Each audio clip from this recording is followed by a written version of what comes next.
Hello, everyone. I am Colleen Vanderzijden. This is Embracing Your Essence on Lilydale Radio, and we are live. I do believe we are live. Yes, we are. Yay! So, this is Embracing Your Essence on Lilydale Radio, and I'm Colleen Vanderzijden, and I am a registered medium here at Lilydale, and I'm also a certified intuitive life coach. And as a life coach, I connect in with the problems people have and help them solve them, basically. We come up with strategies and things like that. As a medium, as you know, we connect with our loved ones on the other side. So we are going to talk about tonight the myth of living here in this life, wanting to be more spiritual, and how sometimes we think we need to suffer in order to be spiritual. So we are going to be talking about that. Before I get to that, we are going to talk about some other things first. Hi, Allison. I have not seen you guys in forever, it seems. It's been about 3 weeks, I believe. And I had planned on trying to talk about something else and then realized I was actually trying to replicate a show I had previously done dealing with the consciousness shift and the chaos and how we need to find peace and tranquility. So instead, I'm going with this idea, which actually flowed a lot better. So Lilydale is open for those of you who are interested in that. We do have some limitations on the number of people on the grounds, but we haven't had any issues with that. I don't believe we've gone over the 80 that is the limit, supposedly. People do have to have masks to come around. If you're not near anybody as you're walking, you don't have to have your mask on. It's just you have to have it when you're near somebody. Hi, Ashley. Nice to see you. I'm so happy people are joining me here tonight because I haven't seen you guys in forever. So we have, during the day, there's the 1 o'clock and the 4 o'clock inspiration stump service, which is usually at the stump unless it's raining, and then we're in the auditorium. There is a 2:30 church service, and there are some other circles and things happening. If you're not following Lilydale Assembly's Facebook page, which is Lilydale Assembly Incorporated, Facebook is the official page, then you can get more information there. It is raining right now, so I don't know if you can hear this, but it's really pounding down on the windows and my air conditioner. I apologize if it's bothersome for you. Can't do anything about that one. So we are open. Hi, Deb. Hi, Ray. Hi, Georgine. Ryan, hey. How are you? That's really funny. You were Ryan. You were the one walking by my house when you were when I was doing my show last time. That's really funny. Charlotte's coming tomorrow. Yes, Bristol. Hi from California. Yay! Nice to see all you guys. I've really missed talking with you. I really have. It's been a little bit busy here, though. I taught 2 workshops online, and I've been doing readings. This week's a little bit lighter for me in terms of readings, so I was like, I have to talk to my people.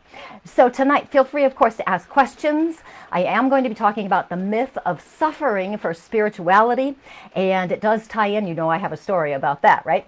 And it does tie in some to what's happening in life right now as well. And if you haven't joined my spiritual growth and support group, please do join that. I'm not as active on it as I usually am because I'm just kind of overwhelmed with readings and things like that. So, hi Tracy, nice to see you too. Lori, oh, it's so nice to see everybody. I can't even tell you.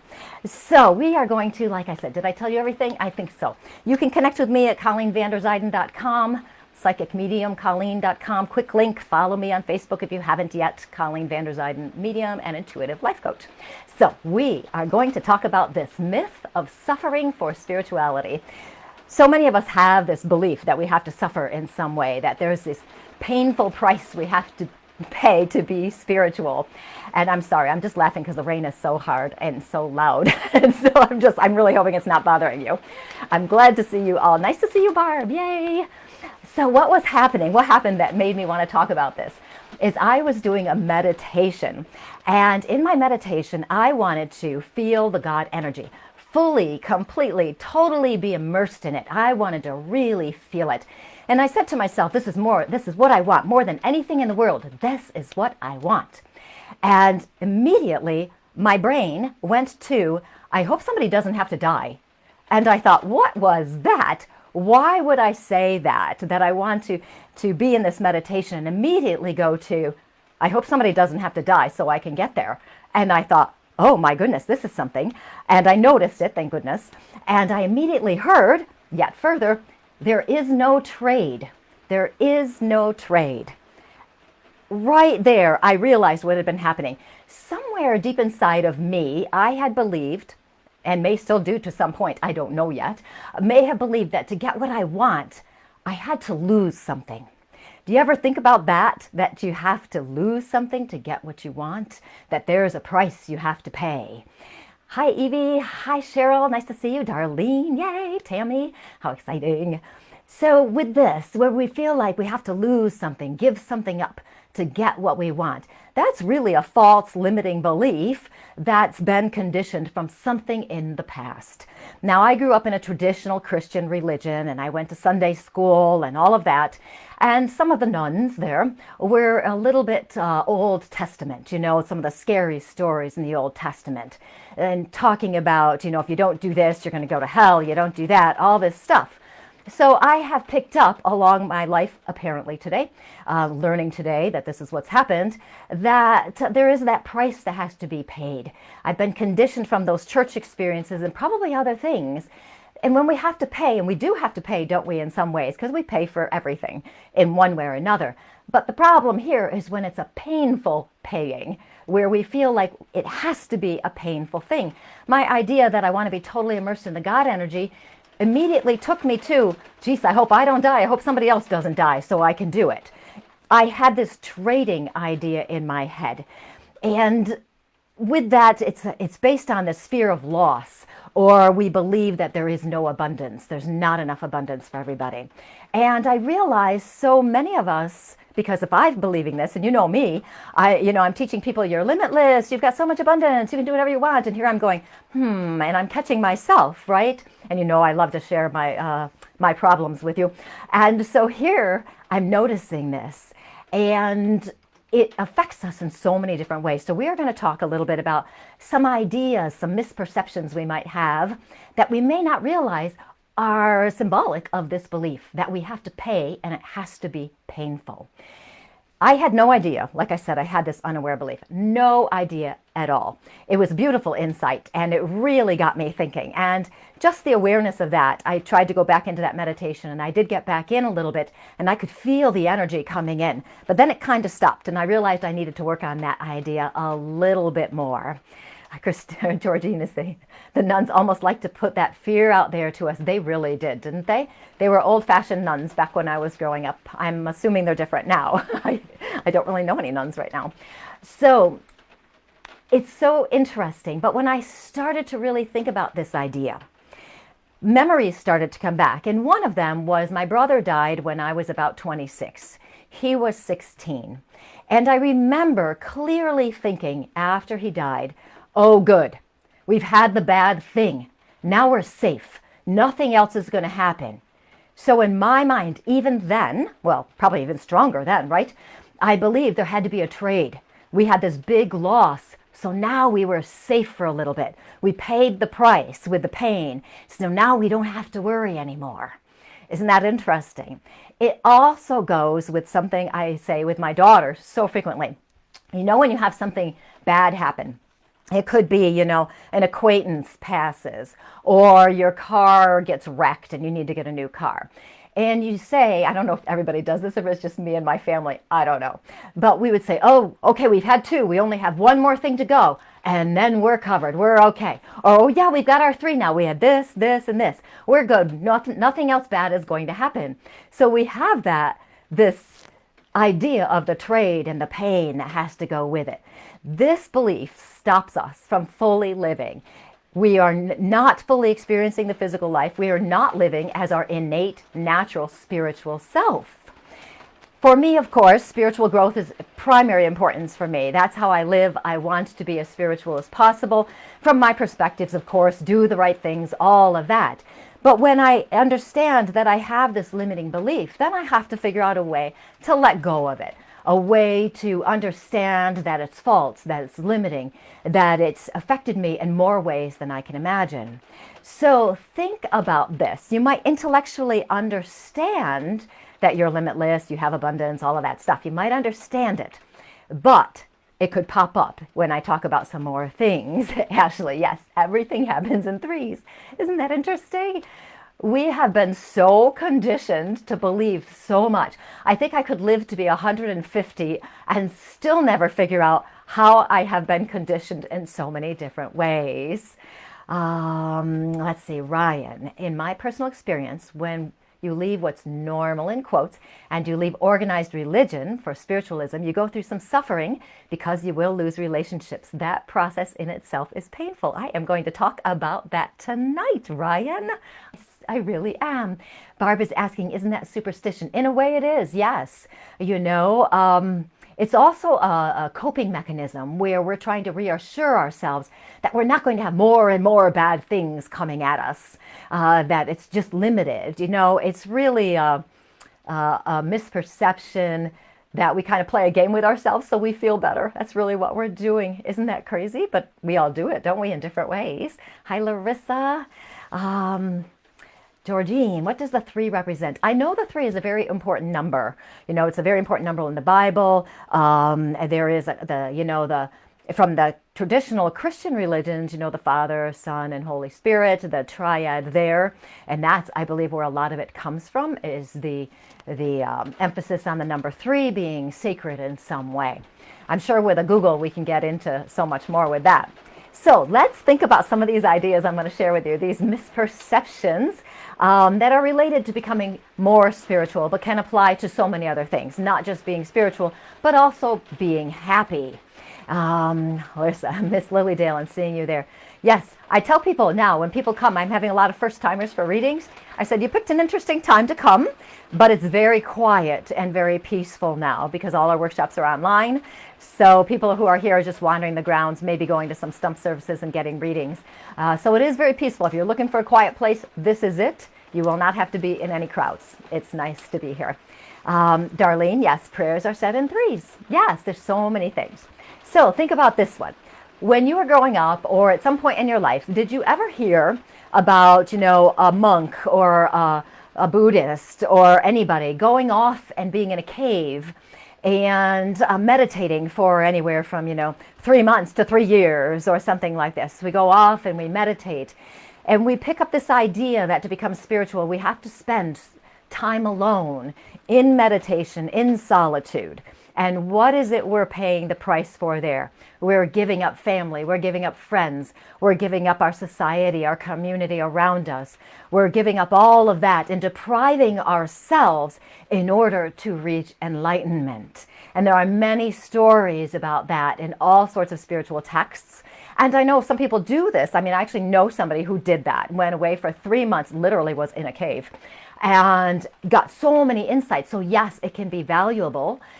It's not necessary for your growth, however, but believing that should be there for you, that you need that solitude, can limit you from reaching your own sense of spirituality in the way that works for you. Just because you've heard this doesn't mean it's your path. For some people, yes, maybe it's a good challenge for them. They really want to do it. That's the way it is. Looking that Debbie is at. Yes, it is raining there. Can you hear it, Debbie? It is raining. It's a little loud on my air conditioner. Prayers for total healing of gut, please. Okay, everybody, we're going to send Dolores some prayers for healing. Just, think about that for a second. Just send some healing to Dolores. So living in a cave, we're depriving ourselves in that way. Meditation, yes, is important for your spiritual growth. It's taken me a long time to come to that understanding and acceptance of it because I do have a hard time, as some of you will imagine, you know me, shutting my brain down a little bit. But I am finding, especially now in this life we are experiencing right now with the consciousness shift, everything happening, the darkness being exposed, so much happening that is challenging and negative, that I have to meditate. I absolutely have to take 10 to 20 minutes or more a day to be still and just reconnect to myself. And if you're not doing that and you're experiencing anxiety, I strongly recommend it. And this can really help. Barb is saying retreats are wonderful. And yes, I went to a retreat once where it was a silent. We didn't talk. Again, hard for me. But it was important for everybody to just get that feeling of uncomfortability. That, again, doesn't mean you have to go to a cave for 3 or more months. Okay, so just think about that. Next one. This is a big one for people who are in the spiritual fields, especially people who work in the spiritual fields. That spiritual people can't or shouldn't have money. I have been brought up, as have many of you, I'm sure, to believe the nuns and the priests, they didn't have money, that if you're spiritual, if you're really spiritual, it's a judgment, a perception people have. If you're really spiritual, you won't charge for your services. You won't, that you need to be poor. You need to not have money. And people in spiritual fields have a really hard time. We struggle with putting a price tag on what we offer. And this is something that can be, this is something that can really make us question our own abilities or question our own self-worth and value. So with that perception, sometimes people will have a hard time paying for something. I remember once somebody posted on my website page that I should be donating. And I'm talking to other people, of course, and I got the same thing as a musician. I should be donating it. For some reason, spirituality, music, the arts, the creative endeavors in a way too, because they're inspired or whatever, should be gifts to other people. But what some people don't realize is the amount of money and time people in a spiritually related field have put into it. I can't tell you the thousands of dollars I've put into various workshops, classes, and trainings, supplies, all sorts of things, so that I can share what I know and I can help people on their spiritual path. So when we have this belief, underlying belief, that spiritual people shouldn't have money or should be poor or should donate everything, it can make us it can make us hard, what I might want to say? It can make it hard for us to say no when somebody asks. We, here in Lilydale, the mediums get asked a lot to volunteer for things. And I don't mind volunteering, but I also have to remember to stay in my energy where I can do my best work. I have to be very careful about how I spend my energy. I can't be out every night donating time. I just can't do it. It's too much. So living as a spiritual being, you do have to take care of yourself. But this idea of being poor or whatever, people can struggle with the money aspect of it. We can feel guilty sometimes for charging for our time. I'm looking to see the comments for right now. Yes. Oh, Stacy, what a great point. Stacy says, when it comes to the bad things coming in threes, you unfortunately put yourself in the position of dreading a second or third bad event to the extent it leads to more worry and anxiety in the long run. And that can be true.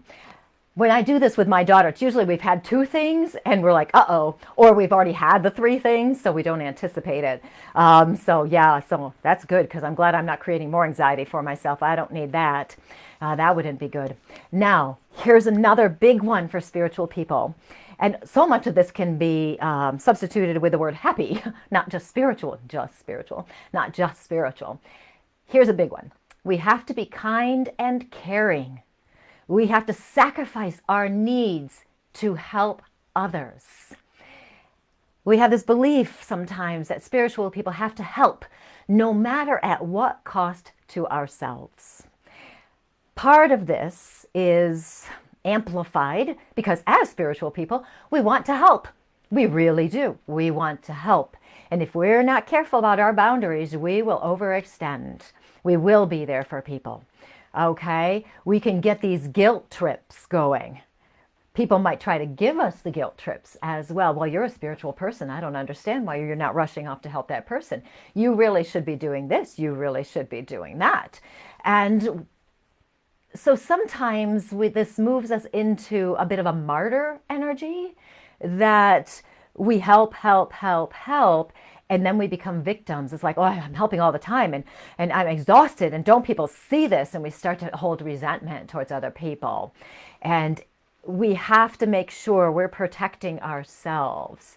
Along with this helping is what we are doing is we are unconsciously, not even subconsciously, we are unconsciously creating suffering, because we have this belief we have to sacrifice ourselves, that it's so important that we be there for everyone. And this is suffering in the name of being spiritual. We're giving up on ourselves. We're losing who we are. So we have to be strong in those boundaries. This can also happen in relationships. I had a relationship in the last few years where I'm really big on accepting people as they are, of course, and you can't change them. Acceptance never means approval, but you can accept them as they are. But I didn't know where my line was with what was acceptable to me. And as a spiritual person, if I said this, would it be taken the wrong way? Would a spiritual person say that? So I created during that time, a few years ago, a lot of self-judgment and self-criticism. Is this spiritual? Should I do it this way? Should I not do it this way? What am I doing? So spiritual people, we hold ourselves to a very high standard. We want to be good at what we do. We want to do our best. We want to help. It is a calling. And when something is a calling, it's a priority. We spend all of our time doing this. And that's when we forget about ourselves. And that's when we can move into suffering unintentionally, not realizing we have this underlying hidden belief that we have to pay somehow to be spiritual. Isn't that crazy? But we do it. So many of us do. Oh, I've got to read all these comments. Look at you guys going. I love this. I was talking about this with someone today. I love helping, but I can only do it to a point. I have had people make me feel bad if I don't do enough for them. It can be discouraging. I understand. It has taken me a long, long time to get to the point where I'm comfortable with what I charge. I know it's a lot, but I try to give my very best to it. And as many of you know, I don't end on time. I do use a timer now because I have to be very careful of my energy at this time of life. With everything around me, the background stressors, plus the energy is a little off lately. So I have to be very careful. But we also notice the timer doesn't stop me. So we want to give, and we have to learn to respect our own needs. There have been times in the past where I've given too much in readings. I tried too hard, trying to please somebody or whatever it was. And I used my energy, and I was so depleted, I couldn't do anything for like 24 hours. I couldn't do a thing at all. I couldn't think, I couldn't do anything. So we have to be very mindful of ourselves. Evie is saying, 2 things have happened for me recently. My intuition and meditation practice are really blossoming. An issue with my eyesight. A friend told me that spiritual awakening is sometimes associated with loss of eyesight. Okay, I'm not going to click on the see more because I'm always afraid I'm going to screw something up. That is so interesting, Evie. I have noticed many of my clients and some of my friends too, we're noticing even with the odd energy that we're getting so much more spiritually. I'm getting some evidence that I just can't believe that is coming through during readings. It's just something else.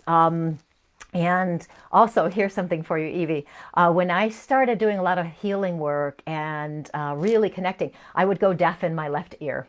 And it would just, as soon as I got into that energy, my left ear would go. And then I was fine. It stopped doing it. So your eyesight, it could be, not to dismiss any physical things, of course, okay? Never, because I'm not a doctor. I don't know crap. But it could be that the part of your mind is not wanting to see something that's new for you because you're awakening even more. And so it might be kind of trying to blur it a little bit, so to speak, just to stop you from seeing. Okay, that's a totally just comes into my head. Nobody take that as gospel truth or anything like that. But it's something to consider. You just never know because our physical bodies do react as we awaken. They definitely do. Robin is saying, I have had to really work on saying no and not feeling guilty. I know we want to help so much, don't we? Energy vampires. I just talked about that in my Empowered Empath workshop. The 2 workshops I did for Lilydale this year that were on Zoom, I am going to make them into online workshops and you'll be able to buy them from my website. I have to edit them, so that'll happen a little bit later in the year. But you'll be able to do that because I did talk about that, energy vampires there. Money can be the root of all evil. It can. The thing is, that's for people who are focused on money. Most spiritual people, and yes, I understand there are spiritual people out there who are, what's the word? Unscrupulous? Is that the word I want to say? Where it's all about money for them. They're taking advantage of people who want to learn and grow. Okay, so there are people like that. But for the most part, most spiritual people, truly spiritual people, are not focused on money and are more focused on service. I like your third eye on the hand behind you, Linda. Thank you. That was made by my assistant. She sent it to me. She felt motivated to send it to me. It's so exciting. I told her I was going to hang it up right here. It's a like embroidery thing. It's beautiful. Money is a necessity for surviving. Yes, it is. I'm just going to skip down a little bit. Hey, Ashley, love the workshop. Thank you. Um, Thank you. You're welcome, Evie. Thank you, everybody. It's so nice. I can't tell you how excited I am to be talking to you tonight. So let's go on and talk about some more of these little misperceptions. And you ask the questions, you make comments, I'm going to go off on those. So it's always good. Um, Yes, good, Ryan. I'm actually a minister in the Church of Living Spirit. It's a good church. All of them are good, but I, of course, have a little preference for that one. So here's another one for spiritual people, that spiritual people have to live a certain way. You notice the superiority in my tone now? We may have heard that this is the only way to live, that really, if you're spiritual, you should be a vegetarian, because if you're really spiritual, you wouldn't be killing all those animals. Okay, now I am not a vegetarian because I really don't like vegetables very much. I know. I've worked on it over the years. I'm doing the best I can. So if I liked vegetables, I probably would be a vegetarian, but it's not a necessity.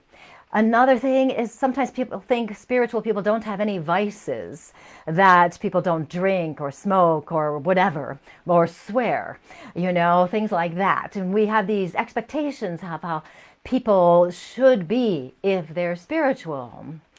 And what happens with this is when we think we now we want to become spiritual, that we have to be different. We have to change something. We can't be ourselves. We can't enjoy the drink we like to have, or the smoke if you like that, or the meat you like, whatever it is. We feel like we can't have it. And so we have to give something up. If you want to give it up, that's a different thing. Yes, your body will shift, and you may come through that shifting and say, you know what? I really do have to give up this because I feel better when I'm not having sugar, or I'm not having gluten, or I'm not having caffeine. That's your personal choice, not based on anyone else's thing, as what's right for you. Along with that, when we think of spiritual people, and I talked about this a little bit a while ago, and this similar to this, is we think spiritual people are happy all the time. That we're just happy all the time, and we don't express any negative emotions ever. And as you know, that really is not accurate, because we have to be ourselves and we have to express emotions. And because we're spiritual doesn't mean we're going to be happy all of the time. So in essence, when we feel that if we're spiritual, we should gloss over things and just, oh, well, it's just the way it's supposed to be. Well, yeah, it's the way it's supposed to be. But if you're really pissed off about it, get pissed off about it and go with that. Because if we believe that we're supposed to be happy all the time, we're negating ourselves. We're giving up ourselves. We're not living fully. We're not experiencing the emotions, and we have to be ourselves.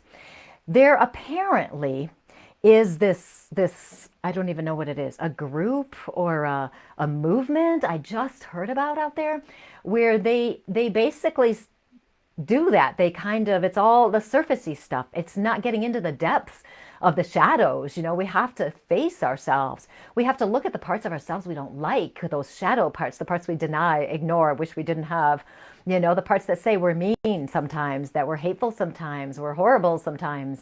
And just look at that and go, well, that's a part of me and it's okay, and I love myself anyway. When I notice myself acting that way, I'll acknowledge it, I'll recognize it, and then I'll move on. If we're not being ourselves, we're censoring ourselves based on some kind of perception of who we are. And that is never good. We have to be ourselves. We are living in the physical. Living in the physical means we need to live in the physical. We need to experience all of it, the ups, the downs, the happies, the sads. We get to choose. We have that free will. We can do whatever we want. Your spiritual path is your spiritual path. Once you become aware that you may have these beliefs that are stopping you, that are limiting your expression, like mine, feeling like I had to make a trade to be more spiritual. Just having that awareness was enough to help me go, whoa, that's something. Because, I think I'm doing pretty well with my growth. And then all of a sudden I have another insight.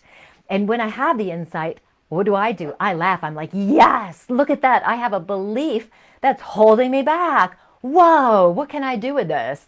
That's me. I want to find out. I want to find out what it is. It's a game for me now. Yes, Ryan saying, I like meat. I like meat too. And Allison, we are still human. We are. Yes, Debbie, I've been connected to the divine and very content and focused, but recently have become disconnected. difficulty grounding, hard to find my soul, and it's frustrated. Hopefully it won't last. And suppressing feelings for Darlene is not good. Yes, Debbie, I can tell you that what we're all experiencing now, and I knew I'd be talking about life today because that's me, we are all experiencing so many energetic shifts. Remember the consciousness shift is happening. Remember that's happening. We've got those background stressors, all this crap going on. So much happening. We turn around and something else happens that we didn't expect. We watch a video and it's like, whoa. And even sometimes we find it hard to meditate. We can't get out of our heads enough. And I'm finding at times it's hard for me to let go, to stop with the thinking, not just in meditation, but even trying to fall asleep sometimes. I have a hard time with that. So I've been exploring some different avenues that you might want to try. There's some things called binaural beats. You can find some music online, bilateral beats as well. You can find this if you Google it on YouTube. Well, go on YouTube, look it up. Binaural beats, and you'll see binaural beats for sleep, binaural beats for meditation, and apparently I can't say binaural beats tonight. And you can find these things, and if you listen with a headset or earbuds or something like this, you'll get the effect in your head. And it's a really cool way to get out of your mind and get back into your soul. And remember also, sometimes when we feel disconnected, Mother Teresa felt disconnected from Jesus. She felt that she had been abandoned. She felt that he wasn't there for her anymore. And she went through much of the end of her life not knowing that he was still there. She didn't feel him. She wasn't having the messages she used to have. When I heard that, I thought, whoa, if Mother Teresa, of all people, couldn't feel the spiritual and the divine, then I guess I'm okay when I have those moments when I'm not feeling it.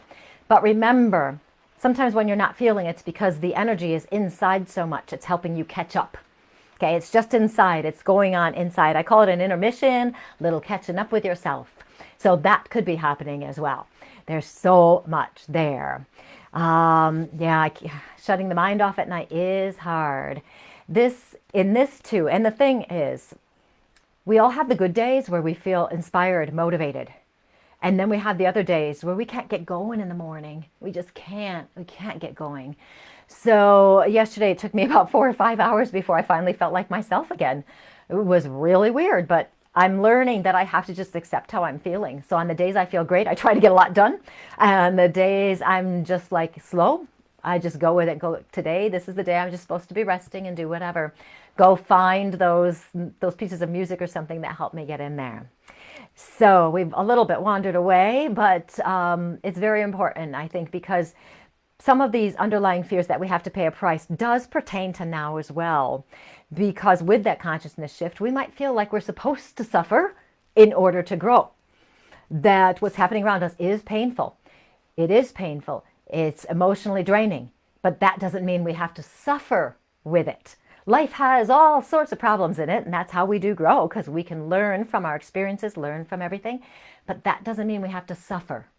We acknowledge it, we feel the emotions, and we move forward. Suffering is when we just keep going, and it's just horrible and horrible. Or we have to sacrifice ourselves, who we are. We have to change everything about ourselves to be more spiritual. We don't. The spiritual growth that's happening now is very profound.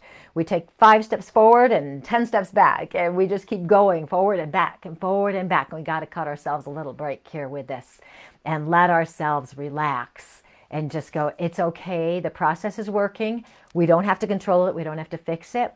We don't have to believe we have to suffer. We don't have to sacrifice ourselves. There is no trade. Even though there is a price that's being paid now, it doesn't have to be suffering and sacrificing. We can just go with it and experience it.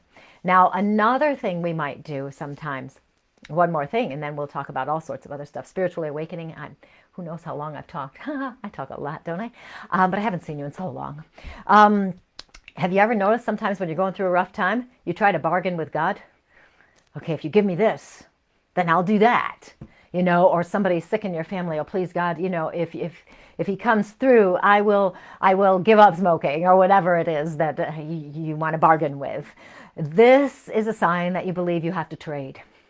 that if you bargain there, you're trading and you're willing to put yourself through suffering of whatever it is you're bargaining with in order to get what you want.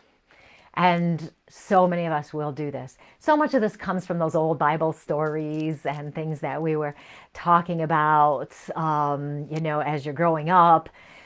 A big one too with this. Remember, we talked a little bit about this, and I think it was Ryan maybe who mentioned it earlier.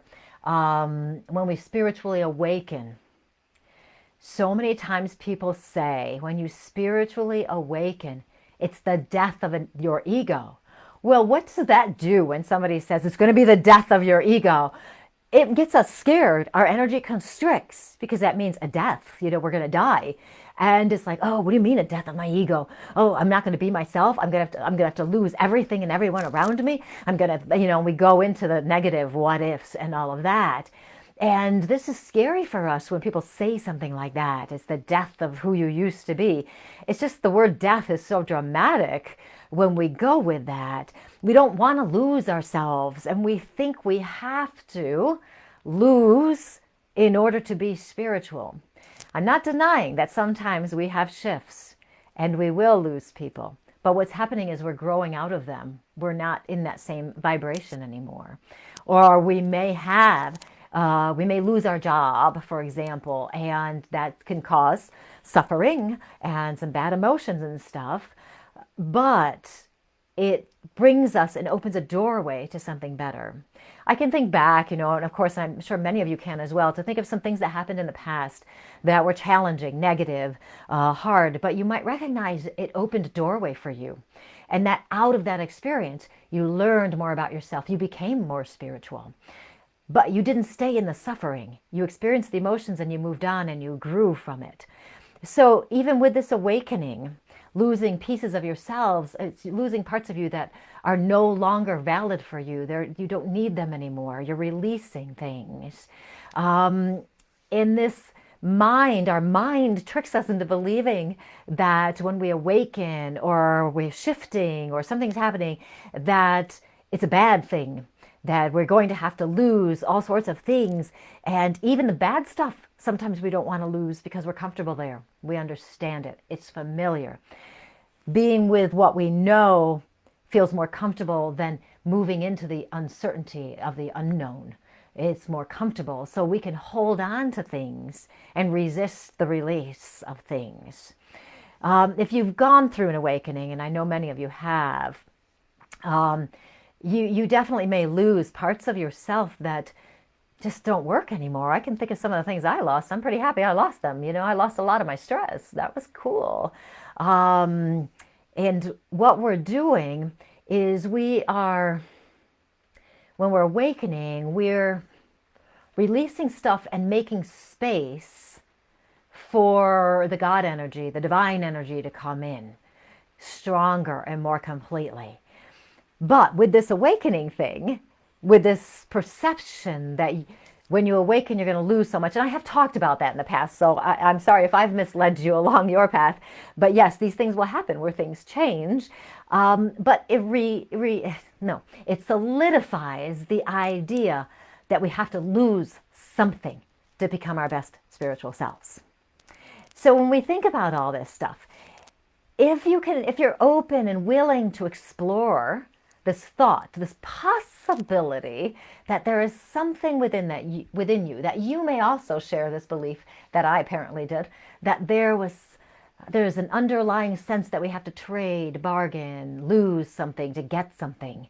Think about that. Just consider it. And if we know, now, here's a really cool thing. Later on, a couple days later, I did my meditation again, and I wanted to go into that space again. And I'm like, okay, I want to feel it as strongly as possible. And I heard the phrase, you're already in it. What is it you want exactly? And I thought, that's important. So we're already in this energy. We already are in the limitless energy. We're already in the energy of spiritual abundance. We're already there. So if we can pay attention to what's happening when we're looking for something, wanting something, and there's nothing wrong with wanting things, we look at that, we can start to see these underlying beliefs.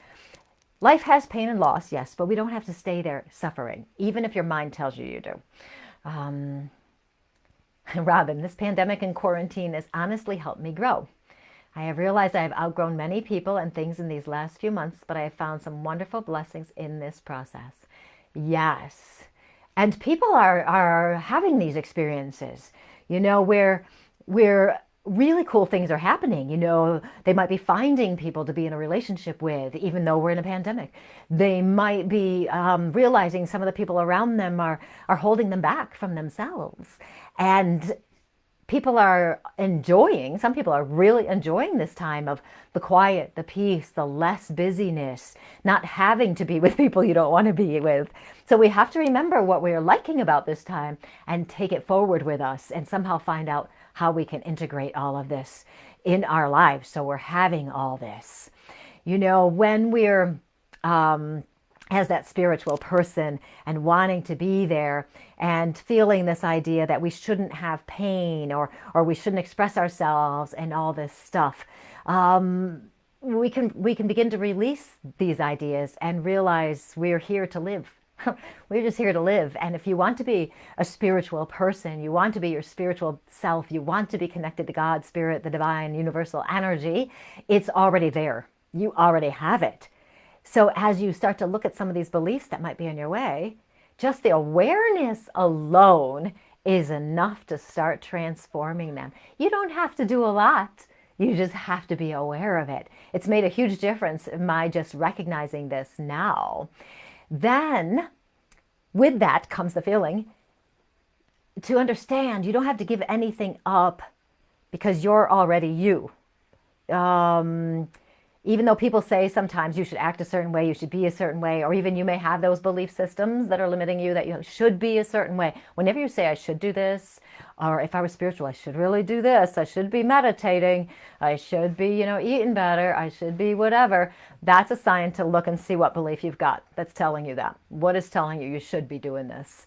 That's another thing that's going to cause more pain, suffering, sacrificing yourself, all of that.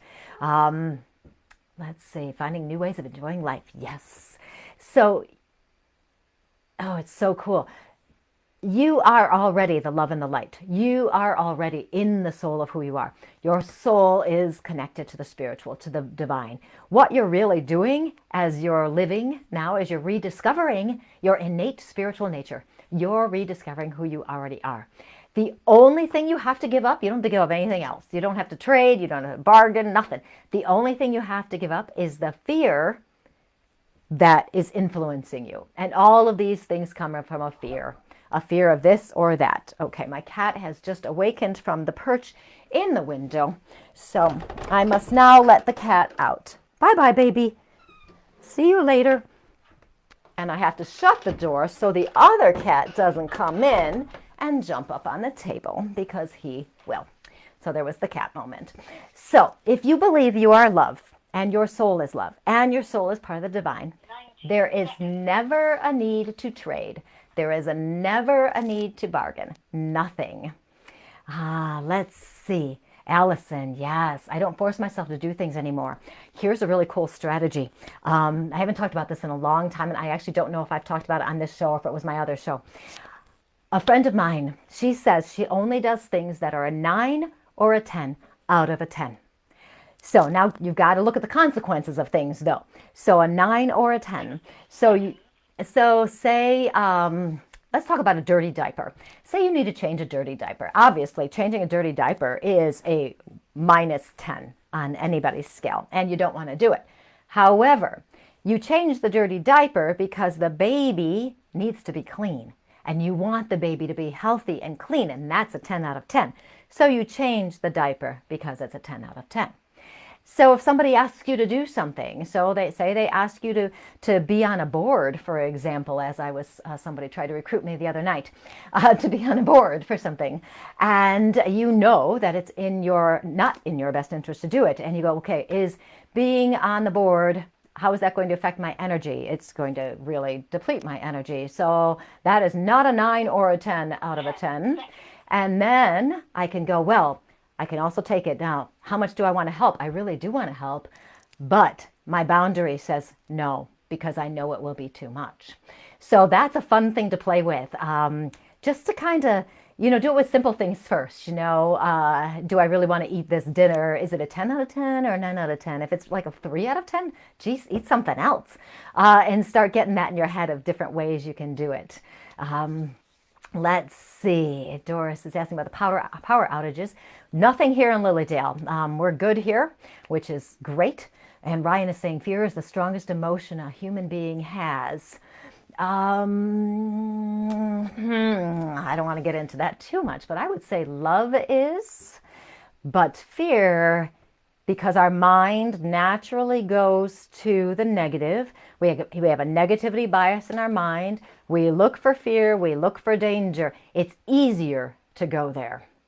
So if we know that, we can consciously choose to go a different way. When we're dealing with these underlying fears, these thoughts, these ideas, we of course are always back to trust. We have to continue to work with trust. When I had that message the other day of you're already in the energy, what is it you want? I'm like, oh, right. Sorry. Kind of forgot that, So with that comes the idea, you've got to remember to trust that you already have it. You already are it. Even though you may have a belief that's influencing you, limiting you, stopping you from being your best self, trust that you can shift it, you can see it, you can change it, you can do it. It's amazing. Trust works. It's a myth. It is totally a myth that we have to suffer for anything or sacrifice ourselves for anyone, anything, or to be spiritual. It's totally a myth. It came out of all those stories from a long time ago. It's kind of like seeps into us. We don't even know it's there, that human conditioning thing. We've been conditioned to believe what's bad or good. We have to give something up to be spiritual, that we are somehow wrong, or, here's a good one, we have to punish ourselves in some way. Did you watch that Da Vinci movie with the guy he'd like whip himself and stuff? Whoa, craziness. So there are people who believe that suffering is essential to be spiritual. People believe that sacrificing yourself is the ultimate in spirituality. My belief system is that when we are living as our best self, we are living true to ourselves, in our boundaries, in our energy, the love energy. We are connected to spirit, and God and spirit and universe, everything wants us to be ourselves. That's what we're here to do. That's who we're here to be. We're supposed to be ourselves. And so if we are sacrificing ourselves, we're not ourselves. If we're suffering, we're not ourselves. If we're feeling like we have to give something up to be ourselves, we're not ourselves. The goal is always to be ourselves and our bright shining light that we are. We are the love. We are the light. We're already there. So we just have to kind of release some of the stuff that's in our way. Let's see. Craig is saying, I read somewhere that peace has an even higher vibration than love. Ooh, what an interesting thought.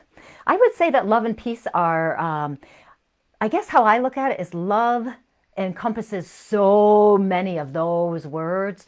Like love is the big one, and inside of love is peace and joy and connection and serenity, and everything is all within the love. That's my theory today. I may change it by tomorrow or in 10 minutes.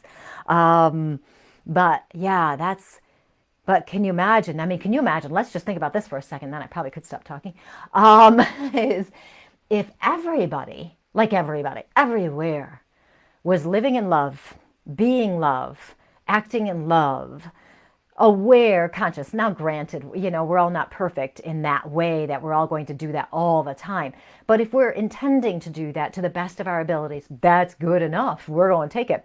If we do that, we would be experiencing so much more peace. People would be connected to each other. We'd be helping each other. We'd be there and being kind to each other. We'd be supporting people. And I know a lot of us are doing this, okay? But I'm talking about a mass shift, where power, and the wrong kind of power, the forcing power, where that's not important. But instead the spiritual power, your inner power is important, but not the force power. The ego, old-fashioned, I'm going to call it ego of I want to control you power. Yeah, if we're all in love, we wouldn't have that. at all. We would all be peaceful. Oh man. And that's why when we get to the other side, we're so happy because there it is. And, we can feel that though here on this side. We can feel that love. And that's what I was doing the other day, trying to feel it. And I'm going to keep working on it because I know there's more for me to learn in that experience of totally immersing myself in it and releasing the rest of whatever might be left of that belief that I have to give something up to get there. It's well ingrained. It's well ingrained that, we have to do that. Yes, Ryan is saying we would be in 5D. We're getting there. We are getting there. Oh, let's see. Okay, I'm just checking comments to see if I missed anything, and then I can wrap up because, oh my goodness, I have talked so much, but I've missed you. I don't know what I'm going to say next week. I have no idea, but I'm sure it'll be fun, whatever it is, assuming my schedule doesn't get really crazy on me. If you have good ideas, something you want me to talk about, let me know because I love to hear. And you know how much I really love to talk about how to handle our problems in a spiritual way, especially now as we're all navigating this shift. It's a pretty crazy time, and I know somebody said I've had so many clients again ask me about when it's going to be over, and I am not looking ahead. I started to look ahead and I've stopped a couple times now. I'm like, you know what? I don't want to know. I'm just going to stay in the present here. I'm just going to enjoy what I got going right now, and it's all good. I'm just going to do that. Cleaning house of the Karens in my life. Yeah, it's kind of funny. Oh, you guys are funny. Okay, good. So I will wrap up. So I want to thank you guys for watching and listening. I hope that was helpful, gave you some things to think about. You know how much I love to teach and share and inspire people so that you can be your best self. Because your light is important for everyone. Your light is so important to get out there. You don't have to be directly influencing people. It's just being you in your light is helping. And you're doing it. I know you are because I can actually feel it. So it's happening. So you can connect with me, of course, at ColleenVanderzuyden.com. Or if you don't want to spell my name, psychicmediumcolleen.com. And on Facebook, Medium and Intuitive Life Coach. Colleen Vanderzuyden in front of that. Medium and Intuitive Life Coach. I'm sure you followed me. Barb is saying it will be over when the humans become humans again. Yes, it's coming. It's coming. It's coming. Very interesting, very interesting. So, and don't worry, for those of you who've asked about the groups, I started doing it and then I got crazy busy with readings. I didn't expect to have so many readings during the pandemic. I really didn't. So I'm probably doing about 70% of what I normally do in a summer, a little less this week apparently, which is fine because I'm working on my book. Amen, for finally again. So thank you so much. I will stop talking. I really will. I promise. So thank you so much. And I'll see you guys next week. Bye.